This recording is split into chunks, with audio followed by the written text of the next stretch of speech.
You cannot solve a problem with the same thinking that created it. Well, those problems have been created by our thinking. So if we want to change our business, then fundamentally the first thing to change is our thinking.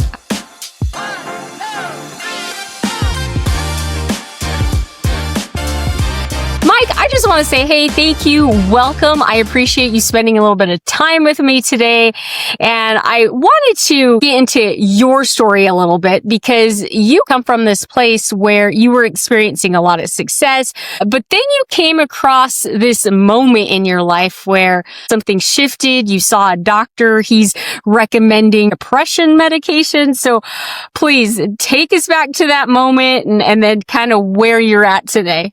Well, if it's okay, I'll probably start with where we're at today because that'll kind of fill in the story on what happened back then. What we do today is we actually help the members of our community to identify and remove the emotional, mental, and energetic resistance that gets in the way of them doing successful things consistently. Now, how did we get there? Well, that started from my experience in my 20s where, I ran an outsourced sales solution organization. So larger organizations would hire me and I would build a team and I would have my team go out and go door to door and business to business doing sales, commission only on behalf of those large organizations. And we were very good at it. At one point, I had 300 sales reps in the field across 3 cities of Australia. So we were a reasonable business. And I ran that for almost 10 years. And at the end of 10 years, I had houses and cars and motorbikes. And I had all this stuff that I thought was going to make me happy. And yet I was totally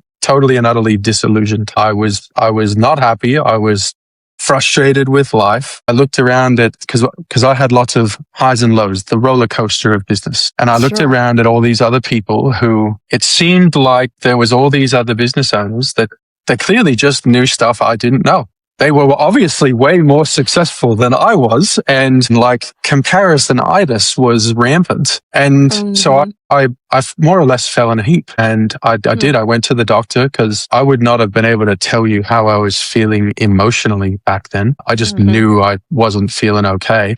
So I went to the doctors, and the doctor gives me this prescription for depression medication. Now, to put that into perspective, how I viewed it back then, I was like, okay, hold on a second. I've spent 10 years teaching people how to set goals, how to have a good attitude, how to maintain their attitude, how to take the knocks in the field and get told no and get told to piss off and how to stay positive through all of that.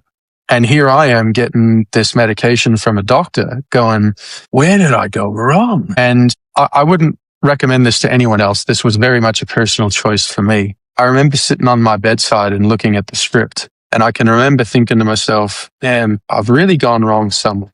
I don't know where, but I don't think these are going to solve the real problem. I think they're going to mask the problem. So I chose not to take that medication. And I can think back to that moment now, and I realized that I very much made a decision that I was going to work out where I had gone wrong. Now, within a month of that, was when I met the people that I call my research team. Wow.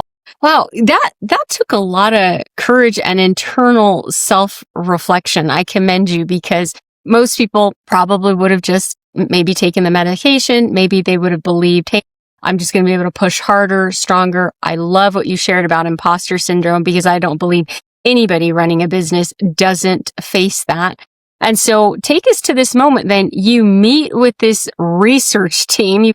How did you guys connect? Did you attend an event or did you listen to a podcast? Tell me about that. No, they didn't do any of those things. They weren't at events. They definitely were not on podcasts, nor are they now. I'm a big believer in the power of relationships and that your network, the people that you have in your life, that's one of your most valuable assets. I was introduced to these guys by someone else that I knew and who I trusted. They introduced me because they were working with this team and as a client. And I confided in this person about how I was feeling. And he said, look, I can relate to what you're saying. I felt the same way. And I think I know somebody who could help you. Here's his number. Give him a call. Now, 3 weeks went by from that day and, business got busy and I didn't call. So that's just how life was at the time, right? Right. But 3 weeks later, my phone rang and I was having a particularly shitty day. Apologies for my language, but that's the only way to accurately describe this day. And my phone rang and I picked up and this guy said, "Hey, Mike, my name's Des. I've been given your number by so-and-so. I'm calling because he had a conversation with me about a chat you had with him and he felt that I might be able to be helpful to you. Would you like to get together and have a coffee and see if it feels like I could help?" And again, I'm having a particularly terrible day. So it was like, okay, where are you? I'm in South Perth. All right. What are you doing in the next half hour? I'm available. I said, okay, I'm on my way. Send me your address and I'll meet you in half an hour. And I went over. Again, let's remember, I'm totally disillusioned with life and with business. I think a lot of business owners also know the feeling. I describe it this way. I had already hired coaches prior to this. So I'd already engaged with different business coaches. They all came in with, 100 ways to do this and 50 ways to do that. And I won't say that they were bad. They weren't bad. They had good information. Sure. And what it felt like to me was that everything they were asking me to do or to implement, it was compounding on the weight that was already on my shoulders. Okay. It was not relieving the way I felt. And so I'd meet with them and they'd go, right, Mike, in the next week, we're going to implement these 3 systems, right? Okay, good, let's go. And a week later we'd meet and they'd go, Mike, how'd you go? Did you get those 3 systems implemented? And I was like, no. I was in here on Saturday all day doing this. On Sunday, I saw a road trip off. Monday, Tuesday, and Wednesday were completely written off because of these issues, and I haven't even given that any of my attention. And then they'd go, okay, well, Mike, we really need to get this implemented. We've got to make sure that we're on top of this. If we're not making progress with this, we're not going to solve the problem. And I'm going, this ain't helping. Yeah. This is not supporting me. That this is actually causing more stress than what it's relieving. I had already spent, $10,000 and $20,000 to engage in programs that didn't get me what I wanted. And so I go to this meeting, dubious, right? And I sit down and I had this really fascinating experience because I'd never experienced someone sitting and being so completely present with me. Like, I'm talking this person, I had 100% of this person's attention. And anything I said, he didn't just accept as I said that. He asked me questions about it to make sure he understood how I was really feeling. And it opened me up in a way that no one had ever been able to do. I chose to be really honest with this guy. And that was so unbelievably freeing until we got to a certain point. Because he's saying, okay, well, Mike, you've told me all of this. I think I can help. But before I can be certain, there's a step I want to take if you're open to it. I want you to complete these assessments that we use. And I was like, okay, like what's involved? How much does it cost? Da, da, da. And it was a nominal amount, not $10, but it wasn't $20,000. I was like, okay, well, so what are these assessments going to do? And he starts telling me about what they're going to measure. They're going to measure your underlying attitudes, and they're going to measure whether or not you are a generally competent person, and they're going to reveal your survival mechanisms, and they're going to reveal the ways that you reach down and grab the rug and yank it right out from underneath your own feet without knowing you're doing it. And at some point in that little explanation, I was gone. My mind exited the building. I started thinking about, I'm not sure I want to know all this about myself. And here's what was fascinating. He pegged it. He stopped talking. He just shut up and sat and observed me. And when I cottoned on to the fact that he'd stopped talking and my mind snapped back into the room and I look over and he's just there observing me. And I sat for a second and he went, so where'd you just go? What just happened? Like, he called me on it. Wow. I was like, wow, okay, this, we're not messing around here. Like, this is real. This guy's really actually going to be there, and he's not going to let me, avoid or play tricks or disappear. And if I do, he's going to call me on it. So again, I chose to be honest. I was like, look, I'll be honest. I'm not sure I want to know all that about me. And so we had a really in-depth conversation. And long story short, in the end, I went, okay, I'll go and do the test. So I went home Okay. and like, this is back in the day where, do you remember coloring in your answers on a multiple choice test? Yes. On a bit of paper, Yes. you colored in if you chose A or B or C or D. Oh. So 300 questions, I've colored in my answers and faxed it back into them. We've since developed that a lot. So it's now all online. But that was how it started. And then I went back 3 days later and had what we would today call a strategy session, which was I went back to sit down with him and look at what did these assessments reveal about me and my underlying attitudes and competencies and incompetencies and my different skills and abilities in different areas, my aptitudes. And that was really interesting because it revealed all these things. And I'm happy to say what they are. It revealed that I had a really high critical trait. And critical is your tendency to be judgmental of others. It's your tendency to find faults and put your attention on faults when either they're exaggerated in your own mind or they're not real at all. So if you're really critical, you're gonna be critical of others in your thoughts. That's going to come out in your tone. And so I was really critical. My competitive score was 100. So I was playing the game to win at all costs, right? But that was combined with an attention to detail of 0 out of 100 and a patience of 0 out of 100. And there was a bunch of other things that were obviously not helpful to me. And that was really difficult to look at because you're looking at yourself in these results and going, I mean, I know I can be a little bit critical, but is it really that bad?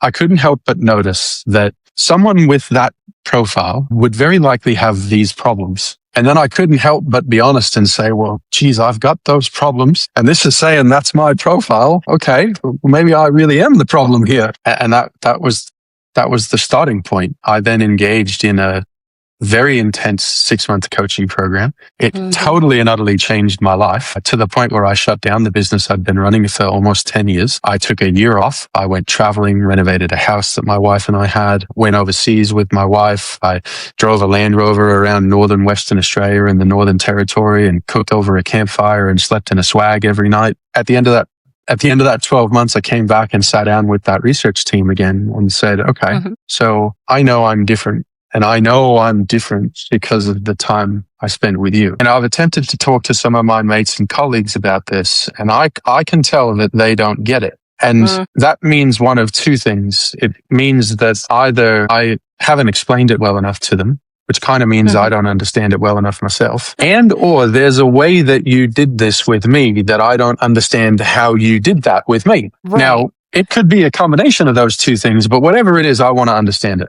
So fundamentally, will you mentor me? And if you do, I promise that I will not allow what you have done with me to go to the grave with you nor with me. Since then, we've gone out and I took a lot of what they'd taught me, and with my 10 years of background in training people, I did my best to start to put it into a program, a repeatable, predictable program that has pillars or foundations to it that if we can help people understand these foundations, that then opens the door for us to help them to remove the resistance that's in their way. I love this because when you and I were chatting about the work that you do now, helping people take this research, implement it.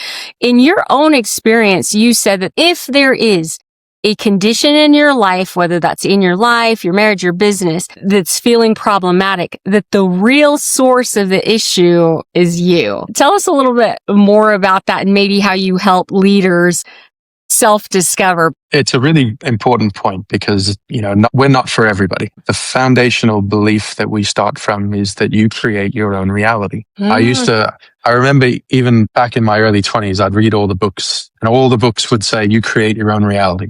And I really wanted to believe that was true, but none of those books were able to give me the equation, right? None of them could lay it out and say, right, if you have this reality, that means that you're doing this, and this. And if you want this reality instead, stop doing these 5 things and introduce these 6 other things. And over time and distance, you'll get there. None of the books would go through that particular equation. And so that was kind of a real driving force for me. I wanted to answer the question called, well, how do I create my own reality? Now, there's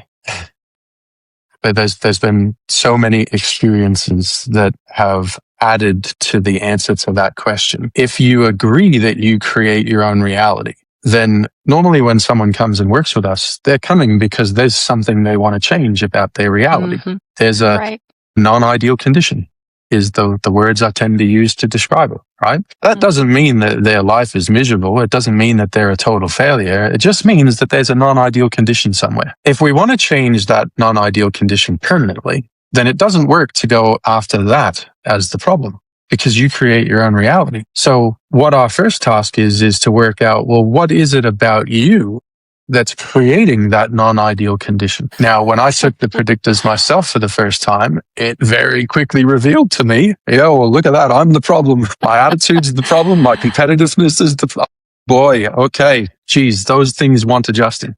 And that's what the predictors do. Now, if a person's not in that frame of mind, if they're not really willing to inspect the way that they reach down and grab the rug and yank it right out from underneath their own feet, if they're not there, we are not for them. They won't enjoy the process that we will go through because it will press their buttons. They'll get upset by it. Do you find that many of the people that you chat with, I mean, you're pretty good about being upfront and then selective about who you work with, but do you feel like a lot of people who come your way really struggle to believe that they're the problem? Yeah. So we have kind of inbuilt in our system, we have a filtration process. So the people who sit on that side where they go, oh, no, I'm not the problem. It couldn't be me.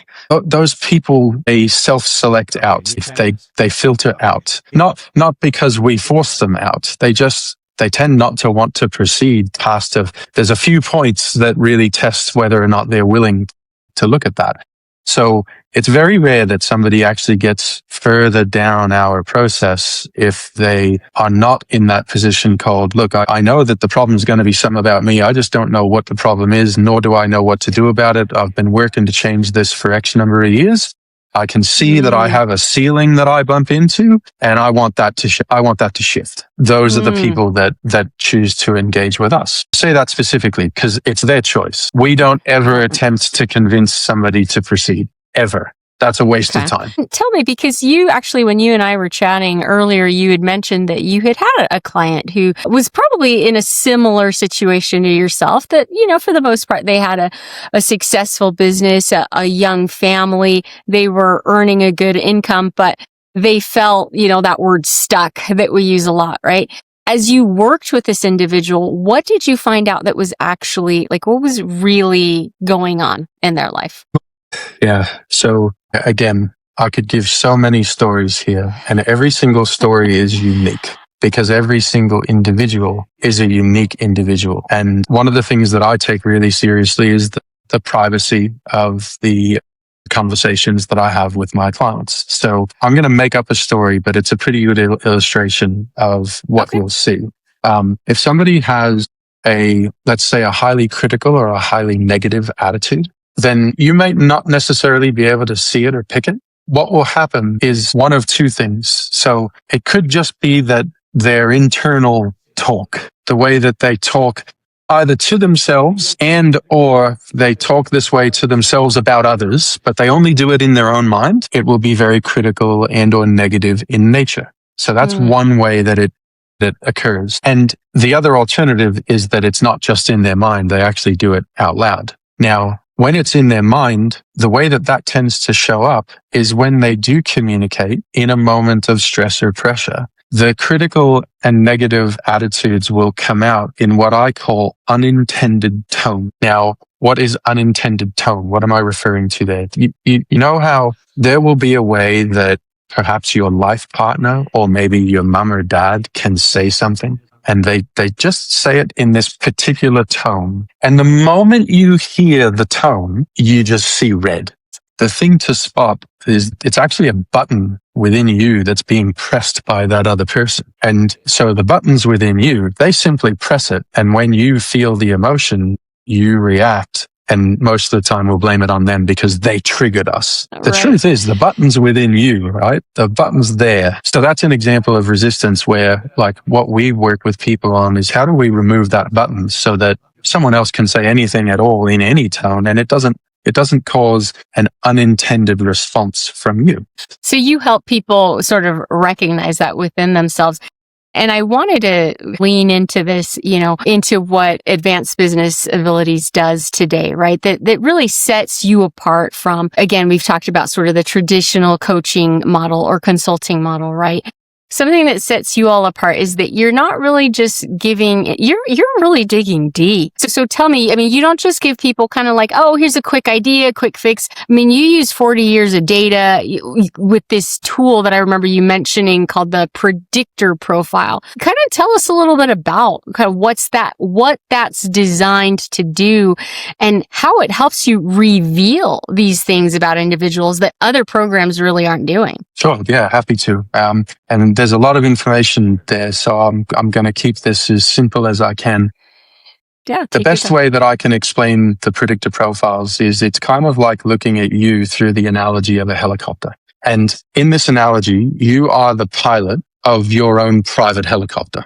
Now, as a pilot, you will have had an amount of training. And in that, we particularly look at training around communication, sales skills, leadership skills, right? And as a pilot, you're going to have your own strengths, weaknesses, and blind spots. So we want to identify what those are. Everybody's going to have strengths, weaknesses, and blind spots. But we also want to look at you as a pilot with those strengths, weaknesses, and blind spots. And with that amount of training, you're piloting your own helicopter. So we also want to look at whether or not the helicopter is operating within its design tolerances. So in a very general sense, how does a helicopter work? Well, there's a big rotor at the top that provides lift and manages steering, right? So that big rotor is a representation of general competency in humans. And there are 7 traits that we measure that make up general competency. We're talking about traits like focus, concentration, communication, self-confidence. And these 7 traits have a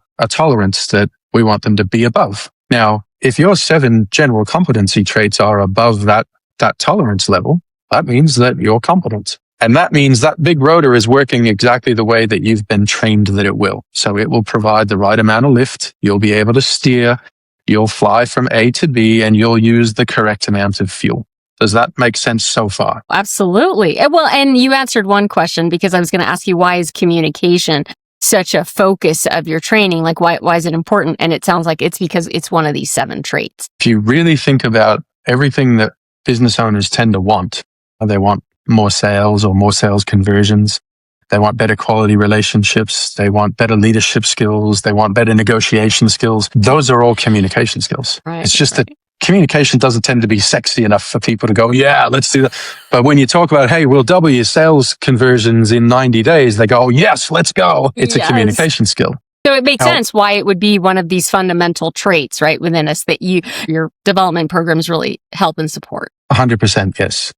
Now, when that big rotor at the top spins, the whole machine wants to spin with it on that axis. So there's another rotor at the back of the machine that produces anti-torque. So it stops the whole machine from spinning on that axis. Now, that small rotor at the back, what it produces is stability and balance in flight. That little rotor is representative of what we call attitude and integrity, the character traits. So there are 5 traits that we measure that make up attitude. Those are traits like critical, negative, blame, unsupportive, dishonesty. And those traits have a tolerance that we want them to be within. Now, if those traits are all within tolerance, then as a pilot, you're going to have a really easy time flying the machine. It's going to be stable, it's going to be balanced, and you're going to be able to just move the way you want to. Sure. But the more out of balance or out of tolerance those traits are, what that will create is a situation where as the pilot, you're constantly correcting for issues that pop up,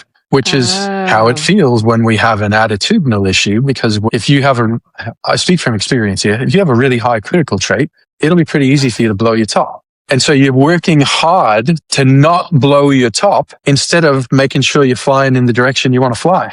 And so this predictor paints a picture where it shows us how someone will respond in the next 12 months when they're placed under pressure.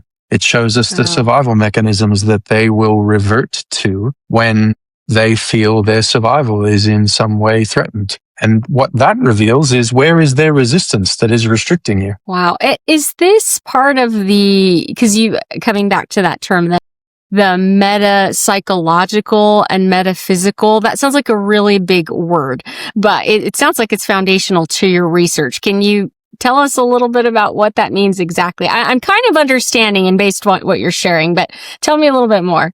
Sure. So if you, in the most simplest terms I can, it's fundamentally looking at the relationship between you, your mind, and your body, and seeing that there is a relationship there and that those are three separate things. And how does this play into us being able to create our own reality? Is it that we need to look at our mindset first and the reality we're living in, change our bodies? Tell me a little bit more about that. Well, the analogy that I like to use is again, I like things to be as simple as possible. You are the queen sitting on the throne in your realm, and that is your rightful birthplace.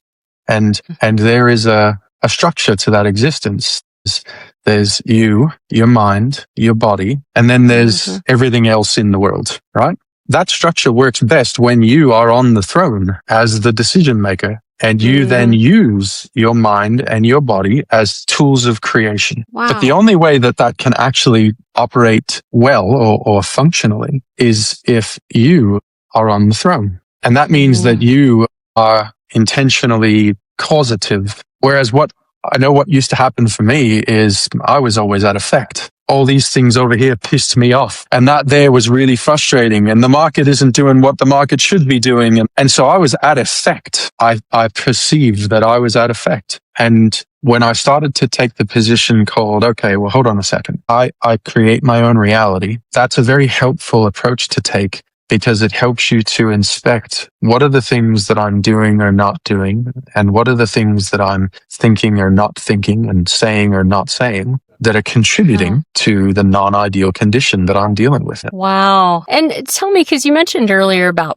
blind spots, and I love that you used this helicopter analogy because it is so visual. It's very easy for me to process and understand.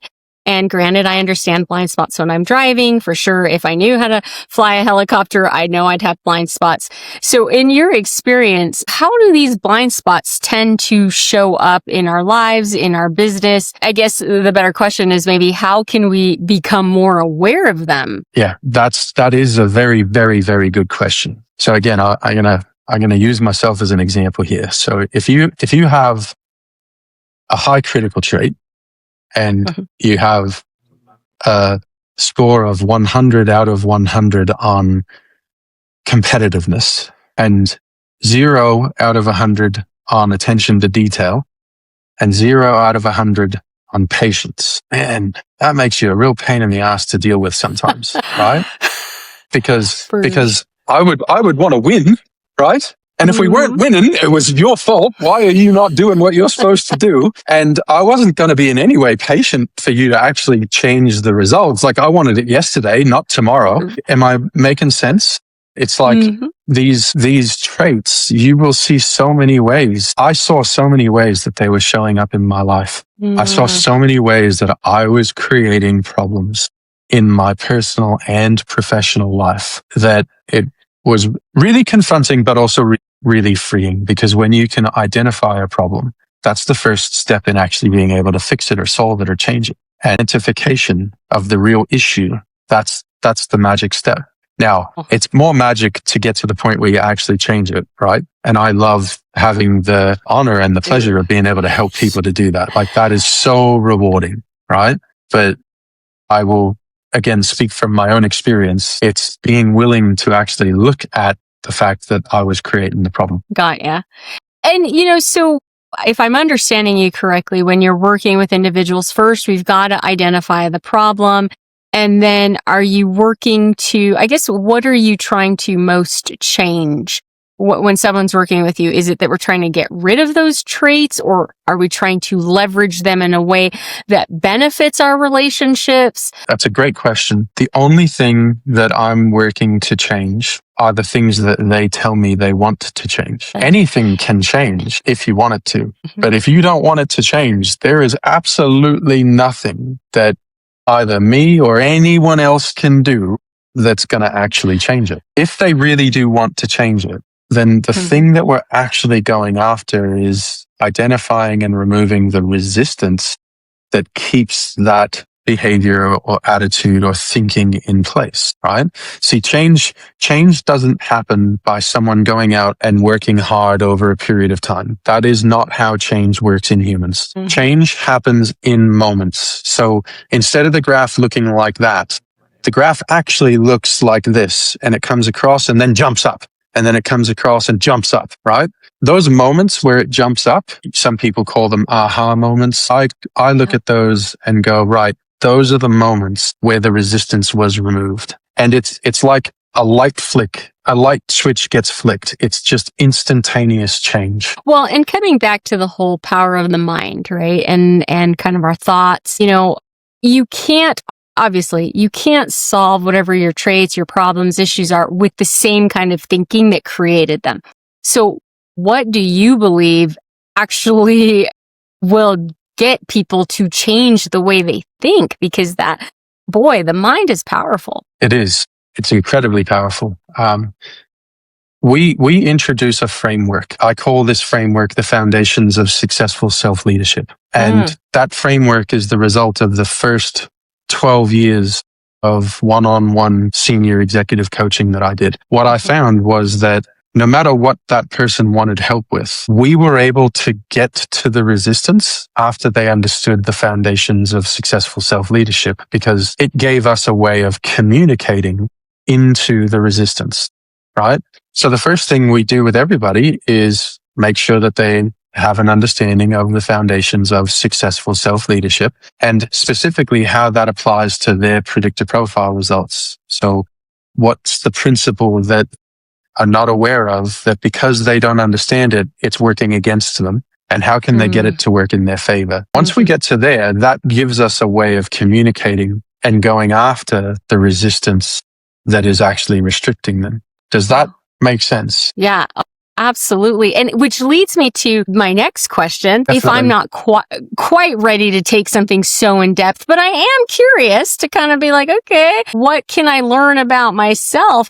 You've got this incredible assessment. Tell me about it. Yeah, definitely. It stems from the basics that at different levels of revenue, you're going to have different problems that you're dealing with, right? So somebody whose revenue is between $0 annual revenue, they're dealing with a certain set of problems. That somebody who is between $2 and $10 million annual revenue, they have a totally different set of problems that they're tackling, right? So this assessment, which I'm really happy people can take for free, it will only take about 15 minutes, and it will ask you questions based on where you are in your revenue range right now. And then it's going to reveal a benchmark. It's kind of a simple way of identifying where there might be a blind spot and what you want to put your attention on to help you move from the revenue range you're in now to the next one, if that's what you want to do. And so we've created this as assessment as a free tool, because we want people to be able to start to think with, okay, well, where do I want to place my attention to move myself to the next level? And you'll also get with that a report. It'll be somewhere between 12 and 15 page report, and it'll give you a 90-day plan on what to focus on in the next 90 days to help yourself move forward. Some people have done that and gone, okay, I know what to do. And they go and do it. And that's fantastic.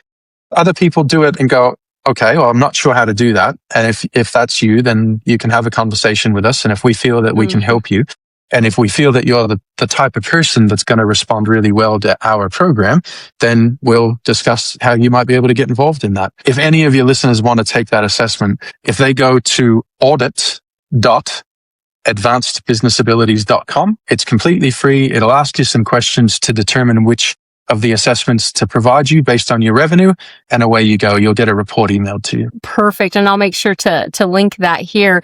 Because what I'm hearing you say is it's going to help me identify a couple of my blind spots. What sort of mindset does somebody that wants to work with you need to bring to the table in order to experience change?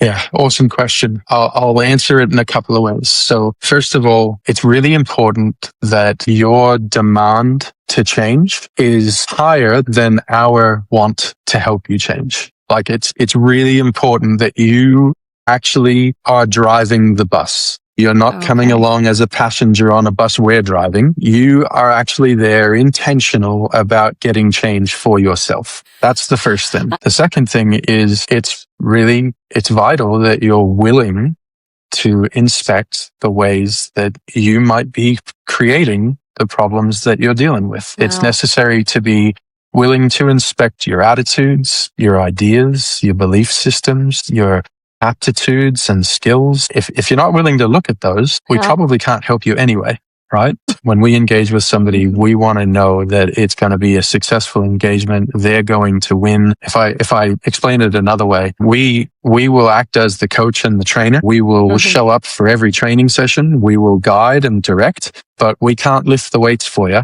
We can't run the training for you, as in we can't actually go and run the 5 miles. And we 100% will be there at the finish line to cheer for you and support you as you cross your goal. But we absolutely flat out refuse to drag someone kicking and screaming through training sessions, and we won't drag them across the finish line at the end of the race. Well, most of the leaders that I know and who are hopefully listening to this show, they want to be stretched. They want someone that is willing to be unafraid and tell them, push me, make me grow. I am unafraid of the pain. Now it just comes down to, but now do you have enough willingness and desire to say that much of that change, coming back to we are the ones that create our reality, right? Much of that change is going to be you, because ultimately it's really the only thing we can change. We have no control over what other people do. So, which would lead me to sort of my final question, really. I'm curious from your perspective, what does leadership look like when somebody truly understands themselves? What it looks like from my point of view and based on what I've seen, our number one function as leaders is to create more leaders. That's our role. That's what we do. If we're not doing that, then we're not achieving, we're not moving, we're not growing, we're not expanding. Our enterprise is not moving forward. And so as leaders, I think one of the most important things that we can do is make sure that we have a framework and a system that we follow to help develop leaders. And that doesn't come from a textbook. That comes through experience, willingness to have the difficult and sometimes uncomfortable conversations, the willingness to have those conversations even if it will upset someone, and the skill to have those conversations in a way that will create the least upset. And that's communication. Mike, thank you for joining me today.